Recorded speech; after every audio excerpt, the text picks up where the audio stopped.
Okay, the kids are using phones instead of microphones nowadays, and I dig that because my lav mic broke and I'm too poor to buy a new one. So, hi! So, I've been a professional translator for 20 years now in the entertainment industry. I've translated manga, anime, light novels, games, live action movies, director commentary, DVD extras, songs. Like, I've translated pretty much everything in the realm of entertainment and art. I've not translated poetry. That's one thing I have not translated. And I haven't really translated very much technical stuff. I translated one automotive manual and I hated it, and I will never do that again. And otherwise, I have made all of my money throughout all of my adult life in the arts and entertainment in one way or another, and most of that income was also freelance. I have earned money as a choreographer and a dance teacher. I have earned money as an improv comedy performer. I have earned money as an improv comedy show host and teacher.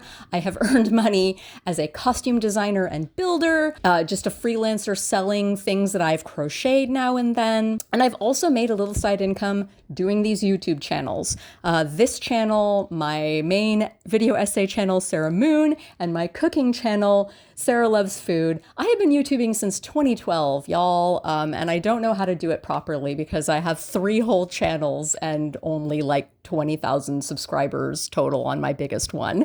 But anyway, I'm puttering along. Oh, and I hope to at least break even on some novels that I've been writing over the past 15 plus years that I'm finally going to publish. Stay tuned. The only money that I earned that was not in the arts was tutoring a 6th grader in pre-algebra for like a year. And the only money that I have earned that was not freelance. Ooh, I also helped some people move occasionally. There was a summer, my brother had a truck and we helped people move on Craigslist for like a summer. I got really strong and I earned a little side income there. But those are really the only 2 times that I earned money not in the arts or entertainment. And then the only time I earned money not freelance was when I worked in the costume shop at my university for a few years, and I was paid hourly in that case, minimum wage. But yeah, from a very early age, even without a diagnosis, I knew that I was very neurodivergent and I just would not survive in a traditional work environment. I knew that I had to forge my own way. I knew I had to play by my own rules, and I knew that I wanted to just be in the arts and do what I loved for a living. And it has been very rewarding for the most part. I've kept it up 20 years. But as you probably have gleaned from the title or thumbnail of this video, I'm here to talk about burnout. Great, another YouTuber talking about burnout. That's so original. After being a freelance entertainment translator for 20 years, and after doing this YouTube channel, talking about being a freelance Japanese to English translator for 10 years now, I have some thoughts about how to keep going, how to keep it up, and my experiences with burnout. I have been experiencing some burnout recently, and I've noticed just in the general space, on Blue Sky mostly, where I interact with other people in localization, I've just been seeing a lot of other people in my field also experiencing burnout to various degrees for varying reasons. And so I wanted to talk about that. I wanted to share my story and also the stories of other people in my field. And I don't just want to vent, I do want to give some suggestions and some hopium for the rest of you watching this video. Some systemic changes that would need to happen to improve everybody's burnout, and also just some individual changes that we all can make if we are in a creative field. So let's jump into it. Hello, people who clicked on the timestamp. So first I need to make some little disclaimers about burnout. First off, we are all burnt out right now. Why is there always some think piece about, why doesn't Gen Z want to do this? Why is Gen Z killing this industry? People want to have lives, they just can't, because they don't have any fucking money. We're in late stage capitalism, everything is expensive as fuck, and wages are super low and not keeping up with inflation. We're all working way too many hours just to get by, and we can barely even afford the basic necessities, most of us. So I'm just going to acknowledge we're all kind of burnt out right now. It's like, I'm going to talk about the burnout that's a little bit unique and specific to working in the arts and entertainment, particularly translation.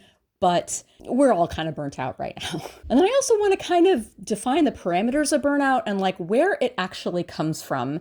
So Some of the burnout comes from simply just not being paid enough, right? You're working so hard, you're on that hamster wheel, and you're just not making enough money to get ahead. Your money just keeps disappearing. But burnout also comes from not feeling valued or challenged in your job. Like, if you feel like your work is thankless and fruitless, like if you have a bullshit job, you can get burnt out very easily. If your job feels pointless to you, like if you're data entry, that's not technically pointless, but it can feel very pointless.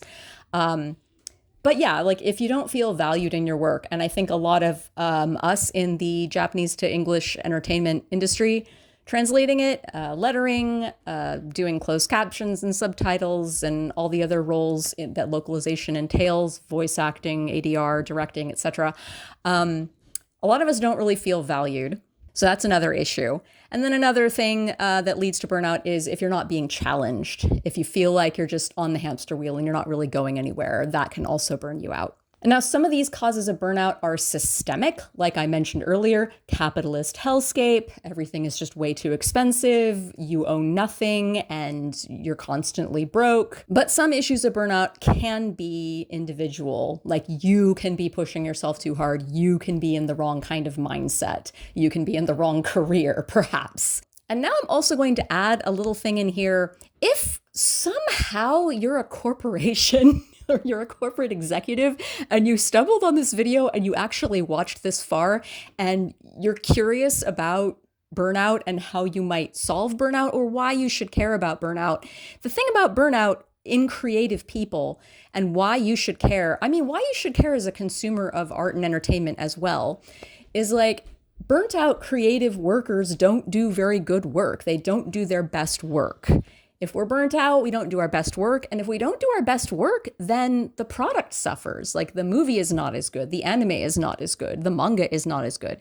And the fans are not going to be as happy. And the fans are not going to want to spend their money on this product as much. So even if you are a soulless corporate ghoul who does not care about like the quality of life of your workers, you should still care that we feel valued, feel challenged, and are paid enough and are not burnt out, so that you can retain us, so that we will keep working for you, get better and better at our craft, do our best work, and you will sell more of your product.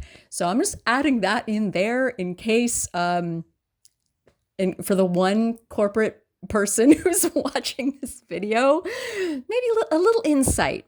Anyway, I very highly suspect, it is my working theory, that I am autistic and ADHD. And with autism in particular, there comes autistic burnout. And I'm not sure I'm there yet, but that was one thing I was very scared that would happen to me, is that if I let my burnout get out of control, that I would have autistic burnout, which can lead to just like a lot of like cognitive decline. It can lead to just like, I am now incapable of translating. I'm so depressed, I can't get out of bed. Like that's how bad it can get if you're neurodivergent and you're burnt out. So I really wanted to take it seriously. When I started noticing in like December of last year that I was getting burnt out, I was like, okay, I better take this seriously. Another thing about my personal burnout, it's kind of turning into a perfect storm. I am turning 45 next month. By the time I post this video, maybe I'm turning 45 this month. So I am almost definitely going through perimenopause, and I am experiencing some of those symptoms. I have random days where I am so fatigued I cannot get out of bed. I have migraines, like a lot of migraines now. I used to have headaches all throughout my life, but they were manageable. Now I get migraines, and they're not as manageable. Even with drugs, sometimes I still have a migraine for like 3 days, and I can't always push through it. And it's actually not a good idea to push through it, because that'll just extend it.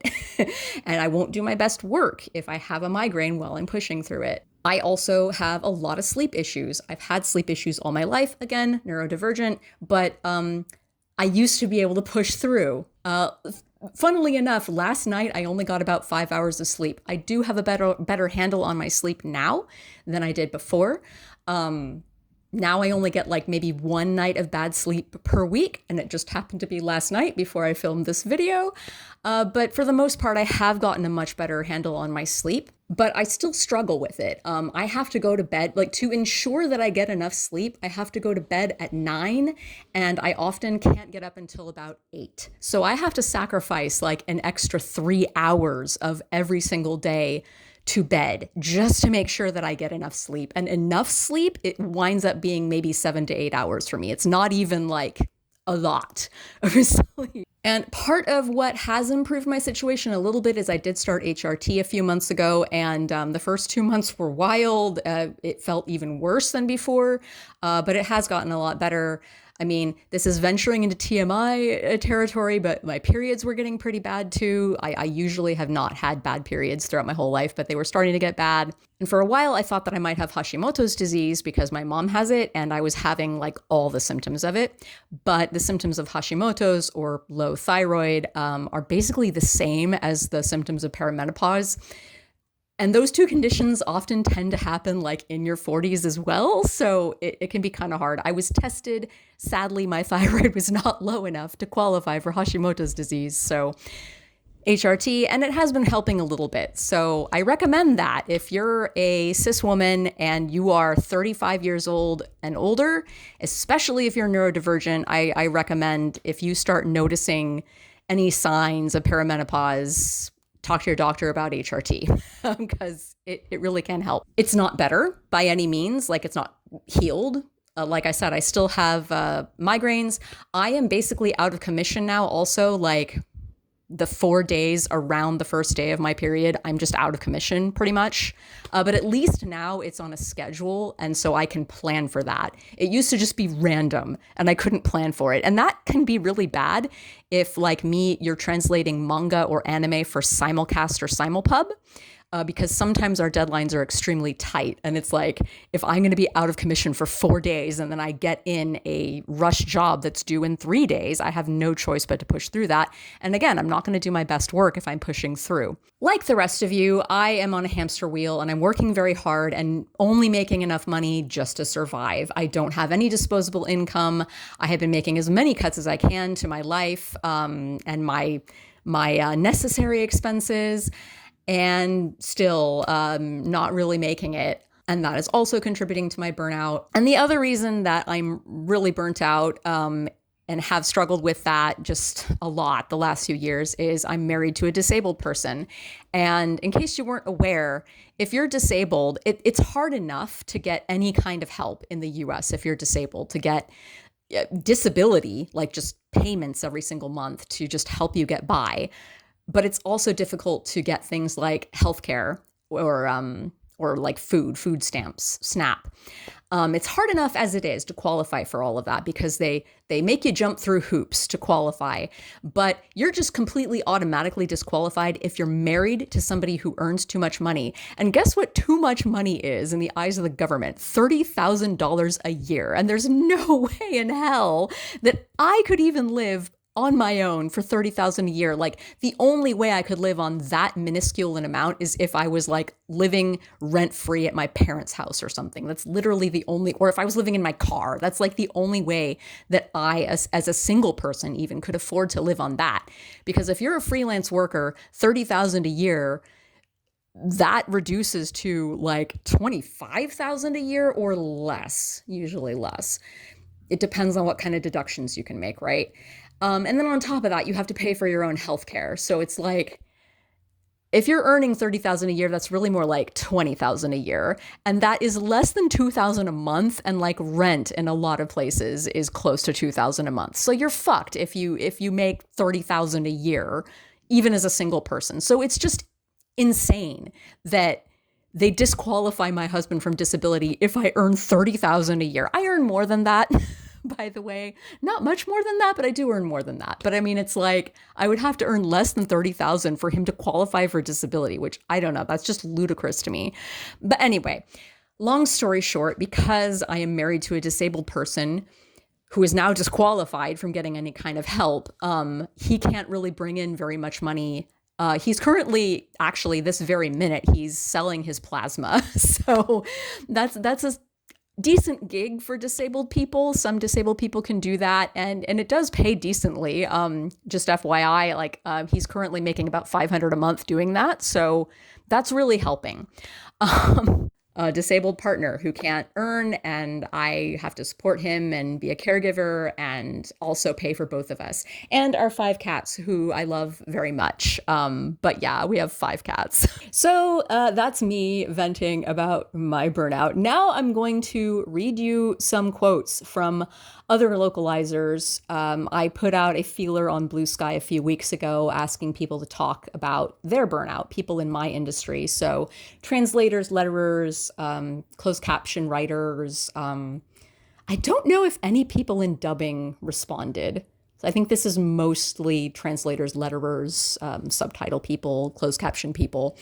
But anyway, I'm going to read a few other remarks from people in the industry who are also burnt out, because like I said, this is a widespread problem. This isn't just me complaining or venting about something I'm going through. Like, this is a big systemic issue. Okay, so first I asked the very simple question, are you burnt out? After 8 years, I feel like I can barely translate half of what I used to. If that's not burnt out, I don't know what is. I don't know how y'all do it full time, especially for no pay or benefits. I got burnt out in less than a year, but held out just for the contract resume. Not actively working in localization right now, but I'm burnt out from trying to look for localization work because it just seems so impossible to find anything right now. I am burnt out. I was not making enough money during a freelance dry spell, so when work appeared, I picked up every single possible freelance job I could handle at once. I no longer sleep, but I am a slave to it in order to make up the money. I don't go anywhere with it. I just work and pay bills. I'm not so much burnt out these days. I was extremely burnt out a couple years ago, having worked almost nonstop between 2020 and 2022. Am I burnt out? Yes, every day of my life. Like, I know I work really slowly compared to my peers, and I can accept living like a bum compared to them, but my income last year was $11K working for clients who pay on the higher end of what this industry offers. I need like double that to actually survive as a bum. I'm definitely burnt out, having a real hard time forcing myself to do work nowadays. I'm currently not burnt out because I'm not getting enough work to burn me out at the moment. Juggling childcare while working is kind of doing the same thing though. I'm surprisingly not burnt out, but I consider myself very fortunate because I know it's a widespread problem in this industry. I'm not so much burnt out these days. I try to have one big game project and a book going on simultaneously. To expand on the first bit, I was mega burnt out the first year because I overreached constantly in an effort to get a bigger payout at the end of the month, which meant I was working 7 days a week, even when it wasn't necessary, a very dangerous state to be in. This is a longer message that was sent to me privately. Absolutely, the burnout is real. The lack of pay, lack of protections, inability to make ends meet while still being asked to meet insane deadlines, lack of benefits. Like, it is such a thankless job from both the company side, and it makes even worse because of the anti-localization movement. The fact that time after time, people in the business have gotten doxxed or dogpiled or harassed, and the companies did nothing to protect their translators has absolutely had a huge effect on morale because, none of us are in this for a paycheck. We're here because we like it. Places won't hire in-house hardly at all. We're all treated as contractors, and boy, it shows. Even when places are trying to unionize, translators almost always get cut out of it because we're not even considered part of the company. It feels utterly hopeless and like things are getting worse and worse. It hurts that we show up every day putting so much time and effort into everything we do because we love the products we're working on, yet we're completely cut off from contact with the devs, writers, creators a lot of the times, so we have to guess about things constantly. We don't have any way of saving money. We don't have any way to protect ourselves in the case of doxing and harassment. I really can't emphasize enough that the only thing that keeps me in this business is that I love the things I work on. I genuinely love all of my products, even the ones that caused me a lot of heartache. I put my whole soul into them, and it hurts that our hard work isn't recognized by, well, anyone but other people who translate a lot of the time. It's especially frustrating when I ask a question and get brushed off and have to make a decision, only for the answer to be revealed in the very next chapter. I get that spoiler culture is a big deal in Japan, but this is literally my job. Why would I risk it to leak information in advance? Localization is a passion industry, so the stuff you love outside of work becomes work. When you clock out and do fun stuff, there's a good chance it's extremely close to work, so brain remains in work mode long after work is over. Thinking about other things gives the brain a rest. Yes, I just came back from a month off sick from burnout and still recovering. I'm not burnt out at the moment, but I go through phases of low motivation, usually right in the middle of a larger project. Are you burnt out? Yes. I've been in some sort of burnout pretty consistently since around 2019, 2020. Work-wise, I'm a little less burned out than usual due to some lifestyle changes. That said, the state of the world and the state of my finances continue to make me feel awful, often. This is another private message.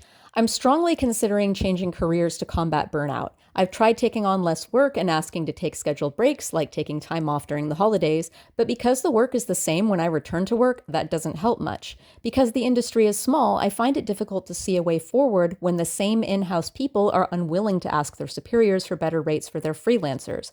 I am not blaming the in-house people, and I know that their companies and higher-ups also take advantage of them, but hearing time and time again that there is no wiggle room with budgets or timelines is disheartening and demoralizing. So those are some various thoughts on how burnt out we all are. I mean, as you can hear, some of us are managing. And like I said, I was more burnt out in December, and I have since made some changes that have made me much less burnt out now, which I'm going to go into right now. Now I'm going to go into the more hopeful, helpful side of this video of like what we can do to help combat the burnout. So this following is what you as an individual can do, what I as an individual have done, what my peers have done to combat burnout as individuals. Because even though systemic change does need to take place, that is a lot more complicated and takes a lot more time and a lot more collaboration to make happen, whereas individual changes are things that you have the power to some extent to do right now on your own. So here are some things that have worked for me. Like I mentioned earlier, HRT. For me specifically, this is only really applicable if you're a cis woman age 35 or older who is experiencing perimenopause symptoms.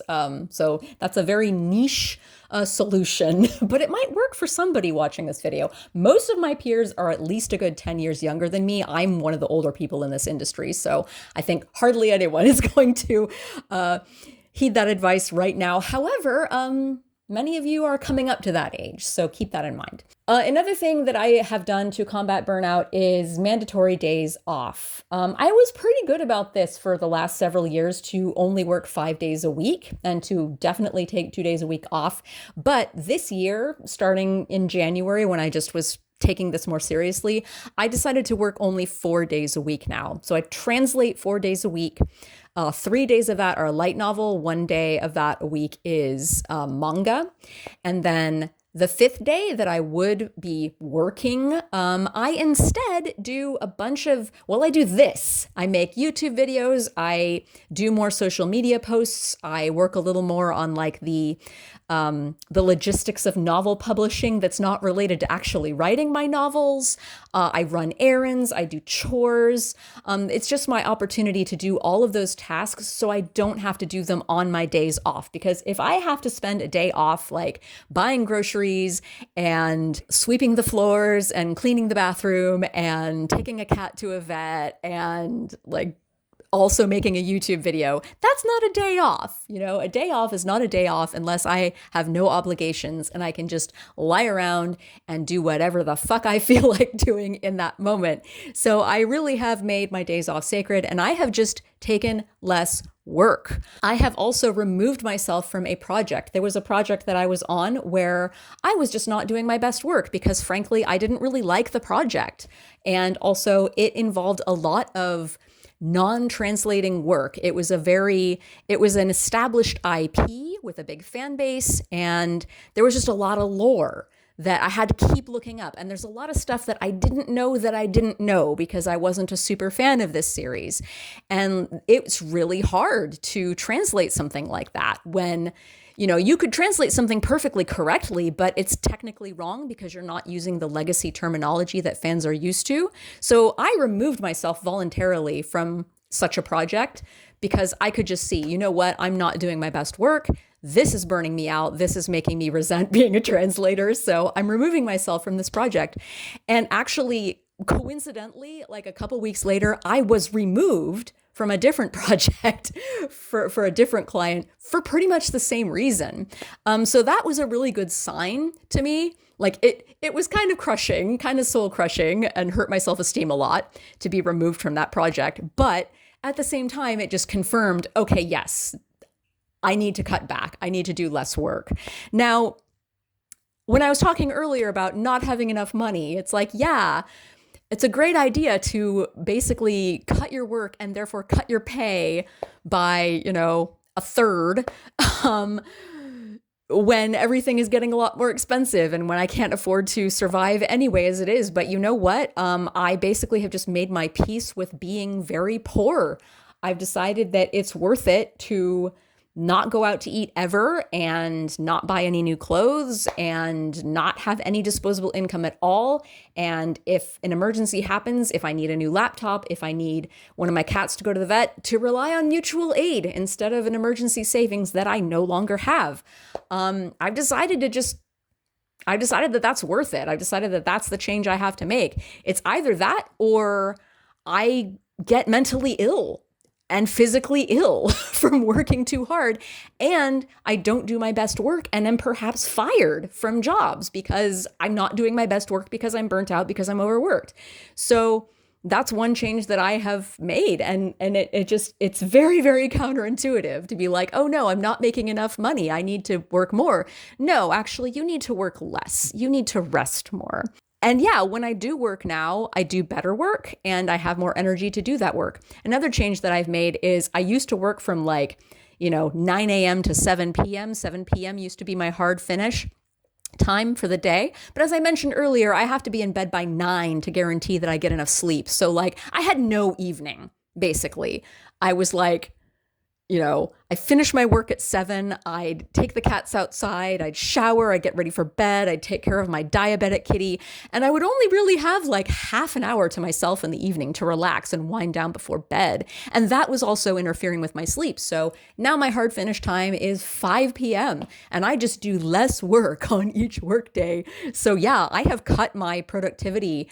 I do about 2/3 the work that I used to do translation-wise, and I have amped up in exchange, these YouTube channels, support me on Patreon, and my novel writing efforts, other things that are not translating, I've amped up. And those things potentially can earn me some money that will make up for the money I'm losing by not translating as much, but they won't necessarily. So I'm just going to be very poor for a while. Buy my novels, support me on Patreon. Speaking of novels, another thing that I have done to combat my burnout, I mentioned earlier, I'm neurodivergent. A great way of combating autistic burnout is by plugging in with a special interest. I look back on other times of my life when I have definitely been neurodivergently burnt out. I didn't know that that's what was happening at the time. It's just wow, why was I functional and being a normal person for 4 years, and now all of a sudden I need to crawl into my room and not see anybody for a whole year and do nothing? And it's because I was burnt out.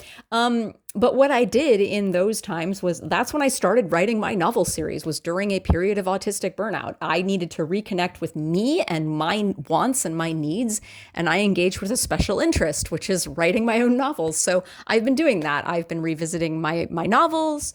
I've been crocheting. I've been just really trying to plug in with my hobbies and just things that I love doing that are not translating. Translating technically is one of my special interests. It's how I've managed to do it for 20 years. Longer than that, really. I was fan translating things for a good 5 to 7 years before I started doing it professionally. So I've been translating for almost 30 years technically, and I still like it. So yeah, doing other hobbies outside of your work is very important. So now let's hear what my peers have said about how they as individuals combat burnout. I'm actually pretty happy, but then I have built a nice place and career for myself. I have cut back, which helps. Only my favorite clients and artists now. The only real solution was to quit my job for the time being, I'm afraid. I forced myself to take 1 day a week off on average throughout the year. Also, the clients helped. I lost a lot of work to LLMs and LSPs that didn't want to pay me enough to make it worthwhile, so I mostly translate for TV and VODs nowadays, which gives me a much greater say in what I work on, who I work for, and what's included in the finished product. One thing I've done to help sustain this is pretend the week has 6 days. I work 4, I take 2 off. Only slightly less days I get paid for, but much less grueling. I will probably never recover until I quit entirely and am a few years removed. Ouch. I've been recently doing a lot of outside activities and slowly taking on less work, but that's much easier said than done. Taking days off I can't afford in order to relax after tough deadlines. I'm with you there. I take 2 days off a week and only work during certain hours unless I'm super behind. I'm fortunate to be in a position where I don't have to take on a ton of projects and overwork myself to make ends meet, but I know that's not the case for a lot of other localizers, and that's a problem. A lot of people are yo-yoing between working 16-hour days and having no work at all. I force myself to take the weekend off no matter what. I turn down projects. This is hard and a privilege if when possible. I resist the temptation to overload myself, but I also take on different types of work: game look, anime adaptation writing, voice directing. Setting regular work hours helps a lot, but saying no to new work is the one I always have trouble with. Doing literally anything else that has nothing to do with work, and I mean nothing. Engage in something totally unrelated for an extended period of time. Put it in your brain and think about it a lot. Limit the time you work and be strict about it and force yourself to think about the other thing. Not taking projects that I know will be burnout inducing. I'm aware that being able to do that is a privilege not everybody has, and taking time for my hobbies. SSRI medication, workplace accommodation, like reduced hours, and forcing myself to do things I enjoy even when I'm too tired. I only translate part-time. My full-time job is housewife. I always say I couldn't afford to do this job if I needed to support myself. Up until recently, my answer would have been, I don't combat burnout. Sometimes the work gets so intense that I have zero free time to regroup or recharge. That said, the past year, I've been trying to make positive changes for my physical and mental health. 2 that have helped a bit with burnout are mostly quitting caffeine. I drank a ton of caffeine throughout my life and depended on it to get through harsh deadlines. Not only would that keep me awake, but it seemed to help my ADHD. I found that I feel less anxious and I have more natural energy since getting off caffeine. The downside is that once my energy runs out, it's out. I don't have the caffeine crutch to rely on. The other thing that's helped is going to the gym and getting out walking more. I used to walk every day, but the deadlines got so bad this past few years that I was rarely doing it. I've become stubborn about making sure I get my walks in again, long ones at a brisk pace, and going to the gym 3 times per week this past 3 months. I never thought I'd be a gym guy, but people were right when they told me about how much good exercising can do for one's mood and general energy. Yeah, I'm going to insert here. I forgot to mention this earlier, but I also have been just really prioritizing my physical and mental health. So I have been making a point of it to make sure I'm eating better, and I really carve out time to exercise. I had been a very athletic person most of my life, and I am finally back to exercising consistently at least an hour and a half. About 5 days a week. I've been lifting weights, I've been going on power walks, I've been doing ballet bar, and I feel so much better for that too. So that's another thing I recommend. And now on to the systemic changes that would help reduce our burnout or help make it never really happen in the first place. So first off, my 2 big systemic changes that, again, I have to acknowledge, we can reform the manga, light novel, gaming, anime industries all we want. We can unionize them. We can make them treat their workers better, etc. All we want, but that's not even addressing the bigger issue, which is the system in which our world operates, and especially my own country. Everything is too damn expensive. Wages are too low. Even if translators were paid better, the fan base can't afford to buy anything. They can't afford a Crunchyroll subscription. They can't afford to buy light novels and manga and games anymore. And that's a huge problem. So if that big issue is not addressed, our industries aren't even necessarily going to survive. So, I'm just spitballing. I'd say UBI would be a great quick fix within the capitalist system we already live in. Otherwise, we could always just abolish capitalism. I think that would be pretty cool. That's just, a lot more drastic. But anyway, let's listen to what my peers said. Better pay and job security. People talk about making in-house positions more available, but I'm disabled and housebound and need to be able to freelance. There are so many reasons why freelancers also need better security and legal backup because there are many great workers for whom full-time and or in-house is not viable. Yes, I agree with this 100%. I don't think that making it exclusively in-house is necessarily the answer. Like, for all of my issues and gripes that I have associated with being a freelance worker, I still personally would not have it any other way. Like, I do think that freelancing is the best thing for me personally. And a lot of people in this industry are neurospicy and disabled. And I think freelance work is good for people like us. But again, the underlying systems is what's making it really difficult. More proper full-time and part-time positions, for one. Way too much gig economy hiring happening. Better accessibility. The industry is neurodivergent as hell. Good. Companies are missing out on our insane hyper-focus by being weird about things like work from home, more reasonable deadlines, and better communication. It's wild how often we have to work with basically zero context and aren't allowed to ask questions, so it just becomes guessing and hoping for the best. Absolutely no fucking Gen I LLM shit. Ethics aside, it makes the job harder. You just need to clean it up a little. No, it's absolutely miserable. Generally, the best systemic change would be to pay translators more so that they can afford to work less without fear of losing everything if they refuse a request. My personal pet peeve, however, as someone who's been localizing games for 25 years now, is scheduling. I loathe agile development with a fury of 1,000 suns, and can see a tangible negative effect that being unable to effectively schedule work commitments on large projects has on both the quality of my output and general frustration levels. Crunch is avoidable, but no one seems to care. Systemic changes? I feel like there's some minor stressors that would help if they were eliminated. Consistent payout days, always the 15th or whatever, getting me my schedule or answering questions faster. But most stress comes not from the job, but from the state of the world, so paying me enough money to afford rent. Video game Loc needs to be better about crediting absolutely everyone. I've worked on so many games that I can never add to my portfolio. It kills a lot of career opportunities and definitely added to my burnout. I think every publisher should double their rates, and for some, even, that would still be too low. Double the pay, at least, so I can work on less things and actually live. Just more money. Career money concerns make it harder to do the job well. Since rates are often so low, I feel like people often take on more work than they can reasonably handle simply because the work is available and they need the money. With freelance work being the way it is, they have to plan ahead just in case the next project takes a while to come in. Higher pay, longer deadlines, and more efficient communication. Higher pay, open communication, and an understanding from clients that this work is important. Better deadlines too, of course. Rush rates for turnarounds with less than a month of notice, more communicative scheduling and transparency, setting aside time in the schedule for unplanned tasks, fulfilling comp copies and minimum contract obligations, etc., etc. More money. I want to see clients more competitive about rates. As a CE/PR, a lot of my work comes from exhausted translators and letterers who can't afford to do their best work either. Increase rates to at least match the minimum of other parts of the industry. For lettering, 15 USD per page instead of 3 USD or even less, so localizers don't need to overload on projects to make a living wage.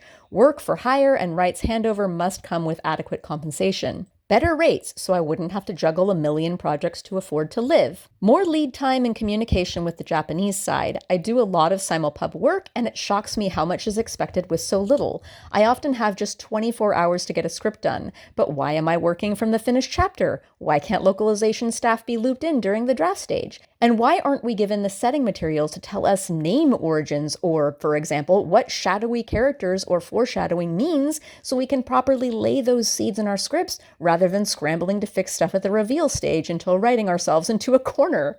Gendered pronouns are another huge issue that the Japanese side is often hostile about. Leave it ambiguous, up to the reader's interpretation is the worst response possible. I don't get why anyone is hostile or unhelpful. Shouldn't we all be working together to create the best product? Higher pay and living wages, without question. If freelancers especially don't need 1,000 projects to stay alive, then they can dedicate more time to rest and doing things that have nothing to do with work.